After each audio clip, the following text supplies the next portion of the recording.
એકવાર આ મસાલા સિંગ બનાવી લેશો ને તો બજારની ખરીદવાની બંધ કરી દેશો. એટલી કરકરી, એટલી મસાલેદાર અને એટલી જ ટેસ્ટી. આજે હું શેર કરી રહી છું સિક્રેટ જે બનાવશે સિંગને એકદમ લાજવાબ. ચાલો શરૂઆત કરીએ સુપર ક્રિસ્પી અને મસ્ત મસાલા સિંગ. અહીં મેં 1 કપ જેટલા મગફળીના દાણા લીધેલા છે, જેને ગેસની ફ્લેમ ચાલુ કરી કઢાઈ મૂકી તેમાં હું શેકી લઈશ.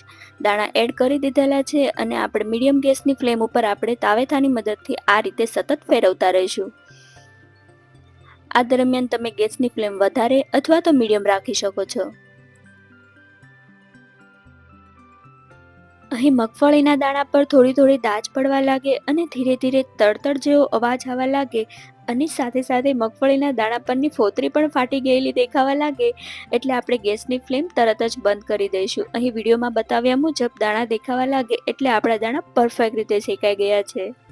જો વધારે શેકાઈ જશે તો દાણા ટેસ્ટમાં દાજી ગયેલા અને કડવા લાગશે.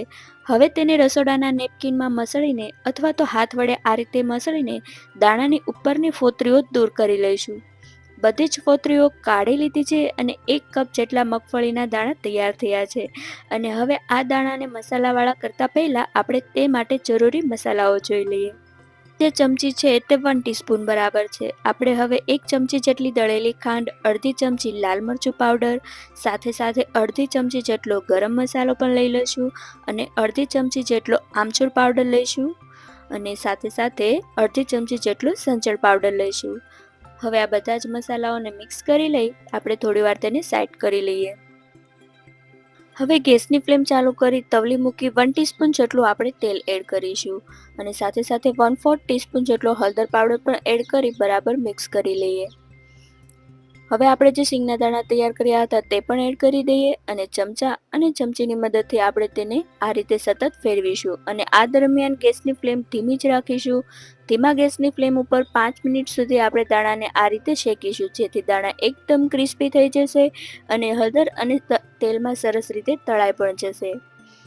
4 થી 5 મિનિટ જેટલો ટાઈમ થાય એટલે આપણે ગેસની ફ્લેમ બંધ કરી દઈશું અને આપણે જે મસાલાઓ રેડી કર્યા હતા તે લઈએ અને તેને ગરમ ગરમ દાણામાં જ એડ કરીશું અને ગેસની ફ્લેમ આ દરમિયાન બંધ રાખીશું અને તેને બરાબર મિક્સ કરી લઈએ. મિક્સ થઈ જાય એટલે તરત જ આપણે તેને ઠંડા વાસણમાં લઈ લઈશું, જેથી મસાલાઓ દાજી જવાનો પ્રોબ્લેમ ના રહે.